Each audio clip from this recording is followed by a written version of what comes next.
గౌరవ సభ్యులకు అందరికీ విజ్ఞప్తి. ప్రశ్నోత్తరాల టైము గంట సేపులో 2 క్వశ్చన్స్ అయినాయి. మిగతా వారికి మనం న్యాయం చేసినట్లు ఉంటుంది. దయచేసి ప్రతిదానికి దయచేసి చేయకండి. గౌరవ మంత్రి గారు. 88 అవునండి. మీకు సంబంధించి 2022 డిసెంబర్లో ప్రభుత్వం జిల్లా మినరల్ ఫండ్ ట్రస్ట్ డిఎంఎఫ్ కింద 4 కోట్లను మంజూరు చేసింది. మొదటి విడతగా 1.20 కోట్లను విడుదల చేయడమైంది. బస్ డిపో నిర్మాణం కోసం ప్రభుత్వ భూమిని టీజీఎస్ఆర్టీసీకి అప్పగించినారు. చెన్నూరులో బస్ డిపో నిర్మాణానికి టీజీఎస్ఆర్టీసీ టెండర్లను పిలిచింది. 2023లోనే 29వ తారీఖు 7వ నెల విజయవంతమైన బిడ్డర్కు పనిని కూడా అప్పగించినాము. 31/5/2024 నిర్మాణం పూర్తి కావాల్సి ఉండగా కాంపౌండ్ వాల్ పని పూర్తి, బేస్మెంట్ లెవెల్ వరకు కూడా గదులు అవన్నీ నిర్మాణం, గ్యారేజ్ పనులు పూర్తి అయినాయి. అయితే టీజీఎస్ఆర్టీసీకి కేటాయించిన భూమికి సంబంధించి గౌరవ హైకోర్టు స్టే ఆర్డర్ ఉన్నందున 5/1/2024 తేదీన పని నిలిపివేయడం జరిగింది. స్టే వేకెట్ చేయడానికి ప్రయత్నాలు జరుగుతూ ఉన్నాయి. స్టే వేకెట్ కాగానే వెంటనే ఆ పనులు పూర్తి చేయడం జరుగుతుంది.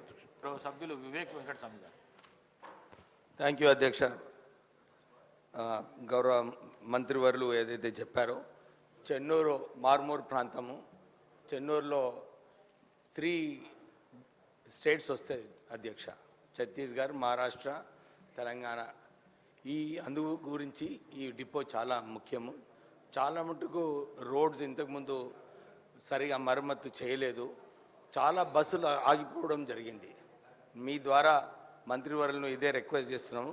తొందరగా డిపో కంప్లీట్ చేసిన తర్వాత, కోర్టులో కేసు అయిన తర్వాత బస్సులు ఏదైతే ఇంతకుముందు చెన్నూరు నుంచి సుపాకు బస్ సర్వీస్ ఉండే ఆల్గాం వయా, అది కూడా ప్రారంభం చేయాలి. దాంతోపాటు చెన్నూరు టు నక్కలపల్లి, ఇక్కడ ఫారెస్ట్ ల్యాండ్ ఉండడం వలన రోడ్డు సరిగా లేకుంటే నేను ఎమ్మెల్యే అయిన తర్వాత 15 లక్షలు ఖర్చు పెట్టి ఆ రోడ్డు మరమ్మతు చేయడం జరిగింది. ఆ బస్ సర్వీస్ కూడా రీస్టార్ట్ చేయాలని చెప్పి మంత్రివర్యులను కోరుతున్నాను. ఒక Chennur to Hyderabad 5 AM bus మంత్రి గారిని చాలాసార్లు కోరడం జరిగింది. ఇప్పటివరకు ప్రారంభం చేయలేదు. గౌరవ మంత్రివర్యుల్ని తొందరగా ఈ బస్ సర్వీస్ను కూడా స్టార్ట్ చేయాలని చెప్పి కోరుతున్నాను. మంచిర్యాల టు చెన్నూరు, ఒక్క నిమిషం, మంచిర్యాల టు చెన్నూరు వయా భీమారం ఇంకొక బస్ సర్వీసు. తర్వాత మందమరి నుంచి హైదరాబాద్, ఆసిఫాబాద్ నుంచి హైదరాబాద్ పోయే బస్సులన్నీ కూడా మందమరి డిపోకి పోయి దాని తర్వాత పోతే బాగుంటుంది మంత్రివర్యులు.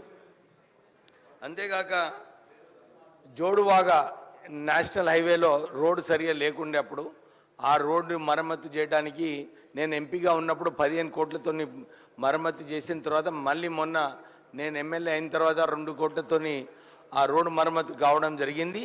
ఇప్పుడు ఆర్టీసీ బస్సులు ఇంకెక్కువ సర్వీసెస్ చెన్నూరు నియోజకవర్గానికి అలాట్ చేయాలని చెప్పి గౌరవ మంత్రివర్యుని కోరడం జరుగుతుంది. Thank you.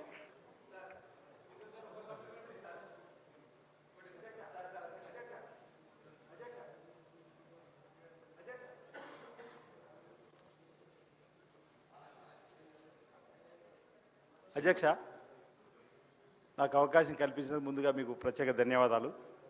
రవాణా శాఖ మార్చులకు మా ప్రాంత ప్రజల పక్షాన ఒక విజ్ఞప్తి. వేములవాడ శ్రీ రాజరాజేశ్వరం సన్నిధిలో ఉన్నటువంటి వేములవాడ బస్ డిపోకు 20 బస్సులు కావాలని చెప్పిన ఒక ప్రతిపాదన ఉంది.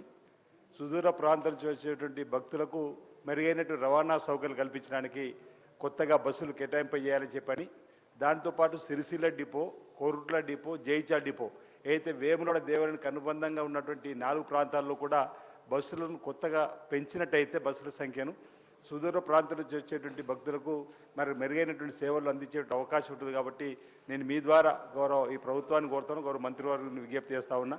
వారు ఈ బస్సుల సంఖ్యను పెంచవలసిందిగా ఈ సందర్భం కోరుతూ, వేములవాడ నుంచి కోరుట్లకు, కోరుట్ల నుంచి వేములవాడకు రాత్రి బస్సు 7:40 ఆఖరి బస్సు ఉండడం వల్ల అనేక మందికి ఇబ్బందికరమైన వాతావరణం ప్రజలకు ఉందని అంటారు. కాబట్టి అది 8:30 వేమనాడు నుంచి కోట్లకు, కోట్ల నుంచి 8:30 వేమనాడుకి వచ్చే బస్సులు సౌకర్యాన్ని పెంచాలని చెప్పండి ఒకటి. హైదరాబాద్ నుంచి పోయే బస్సులు కూడా ఆ ప్రాంతానికి రాత్రి తర్వాత వస్తలేవంటూ దాన్ని కూడా ప్లాన్ ప్రకారం ఇవ్వాలని చెప్పండి మంత్రి గారిని కోరుతూ, ఈ సందర్భంగా మరి రెవెన్యూ శాఖ మార్చులు పొంగులేటి శ్రీనివాసరెడ్డి గారికి ఇంత ప్రశ్నలు నాకు అవకాశం ఇవ్వాలని కోరిన కొత్తగా మండలాలు ఏర్పాటు చేయాలని చెప్పినటువంటి అంశం వచ్చినప్పుడు మా నియోజకవర్గంలో మనే కూడా మనే గ్రామ మండలంగా డిమాండ్ దయచేసి అది కూడా ఆలోచన చేయవలసిందిగా సందర్భం వచ్చినప్పుడు చూడాల్సింది గౌరవ కోరుతాం. సభ్యులు డాక్టర్ పాల్వాయి హరీష్ బాబు. అధ్యక్ష, సిర్పూర్ నియోజకవర్గం కాగజ్నగర్ పట్టణం ఒక ఇండస్ట్రియల్ టౌన్ అధ్యక్ష. గతంలో మా తండ్రి గారు పాల్వాయి పురుషోత్తమరావు గారు ఎమ్మెల్యేగా ఉన్నప్పుడు బస్ స్టాండ్ నిర్మాణం జరిగింది. బస్ డిపో నిర్మాణం కోసం కూడా కొంత విలువైన భూమి సేకరించి పెట్టడం జరిగింది. కాగజ్నగర్ పట్టణంలోని పెట్రోల్ పంప్ ఏరియాలో విలువైన భూమి అందుబాటులో ఉంది. దయచేసి మంత్రి గారు దయదలిచి మారుమూల ప్రాంతం, వెనుకబడ్డ ప్రాంతం, ఆదివాసులు గిరిజనులు ఎక్కువ ఉన్న ప్రాంతం ఒక బస్ డిపో ఏర్పాటు చేస్తే ఆ భూమి అన్యాక్రాంతం, దాని మీద 100 మంది కళ్ళు ఉన్నాయి అధ్యక్ష. కాబట్టి ఆ భూమి అన్యాక్రాంతం కాకుండా కాపాడుకోవాల్సిన బాధ్యత మన మీద ఉంది. అట్లనే బస్ డిపోగా డెవలప్ చేస్తే ఉభయతారకంగా ఉంటుందని మంత్రి గారికి తెలియజేస్తున్నా. గతంలో నేను మంత్రి గారిని కలిసి విజ్ఞాపన పత్రం కూడా ఇచ్చిన. కాబట్టి దయదలిచి ఈ విజ్ఞాపనను స్వీకరించవలసిందిగా కోరుతూ సెలవు తీసుకుంటున్నాను. గౌరవ మంత్రి గారు. సార్ అధ్యక్ష, గౌరవ సభ్యులు అడిగినట్టుగా, పెద్దలు చెన్నూరు శాసనసభ్యులు అడిగినట్టుగా వారి బస్ డిపోకు సంబంధించి గతంలోనే డిఎంఎఫ్టీ కింద ఫండ్స్ ఇచ్చిన ప్రాసెస్ ఉంది. కోర్టు స్టే వెకెట్ చేయడానికి కూడా మా డిపార్ట్మెంట్ మరొకసారి దాన్ని పునఃసమీక్షించమని కోరుతూ తొందరలోనే కోర్టు స్టే వెకెట్ కాగానే బస్ డిపో నిర్మాణం చేస్తామని చెప్తూ నూతన బస్సు రూట్లకు సంబంధించి వారు ప్రస్తావించినారు. వారి దగ్గర లిఖితపూర్వకంగా తీసుకొని వాటి అన్నింటినీ పరిశీలించి ఆర్టీసీ బస్సులో ఏర్పాటు చేస్తారు అధ్యక్ష. తర్వాత గౌరవ వేములవాడ శాసనసభ్యులు అడిగినట్టుగా వేములవాడ రాజరాజేశ్వర స్వామి అంటే చాలా ఒక దక్షిణ కాశీ లాంటి టెంపుల్, శివరాత్రికి సంబంధించిన జాతర వస్తుంది. ప్రత్యేకంగా ఎప్పుడు కూడా జాతరకు బస్సులు నడుపుతాం. అదేవిధంగా భక్తుల సంఖ్య పెరుగుతున్న దృష్ట్యా రోజువారీ కూడా బస్సులు నడిపేటువంటి ప్రక్రియలో ఇప్పటికే ఆ సంబంధిత జిల్లా శాఖ మా అధికారులందరికీ కూడా సూచనలు చేయడం జరిగింది. దాంతోపాటుగా వేములవాడ, కొండగట్టు, ధర్మపురి 3 టెంపుల్ పక్కపక్కనే ఉంటాయి. 3 టెంపుల్కి సంబంధించి కూడా ఇంటర్లింక్ బస్సులు నడిపేటువంటి ఒక ప్రయత్నం. ఎందుకంటే వేములవాడ వచ్చిన వాళ్ళు కొండగట్టు వెళ్తారు, కొండగట్టు నుంచి ధర్మపురికి వెళ్తారు. కాబట్టి ఆర్టీసీ పరంగా కూడా సౌకర్యం ఉండేటువంటి ప్రయత్నం చేస్తున్నాం. దీనికి సంబంధించి కూడా వారు కొన్ని కొత్త బస్సులు అడిగినారు, అది కూడా లిఖితపూర్వకంగా తీసుకుంటామనేటువంటి మాట సందర్భంగా మనం చేస్తూ, దాంతోపాటుగా గౌరవ సిర్పూర్ కాగజ్నగర్ శాసనసభ్యులు అడిగినట్టుగా బస్ డిపోకు సంబంధించి ప్రస్తుతానికి అవకాశం లేదు అధ్యక్ష. జిల్లా కేంద్రాలైనటువంటి ములుగు, పెద్దపల్లి తీసుకున్నాం.